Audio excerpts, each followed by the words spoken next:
ခင်ဗျယောက်ျားတယောက်မဟုတ်ရလား ခရမပြောလိုက်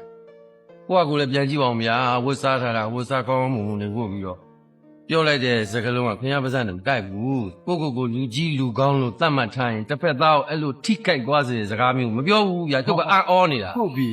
ခမရကခမရအဆင့်နဲ့တန်တဲ့စကားလုံးကိုပြောနော်ခမရတူမကဘာမှနားမလည်တဲ့ကျုပ်သားကိုကျူးစားနေတာလေအဲ့ဒါကျုပ်ကဖခင်တယောက်အနေနဲ့လာပြီးကိုယ့်သားကိုကာကွယ်ပြီးပြော ခင်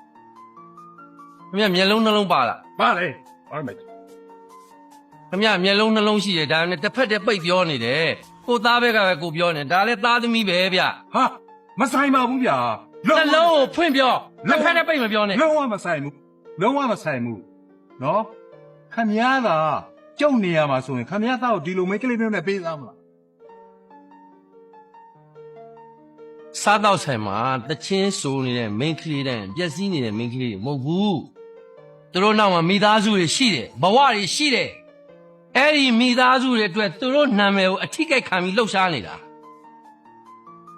မိဘလှုပ်ရှားထိုင်စားနေတဲ့သားသမီးတဲ့ဆိုင်မိဘကိုလှုပ်ကြွေးနေတဲ့သူတို့ကပို့ပြီးအစင်တန်းမြင့်တယ်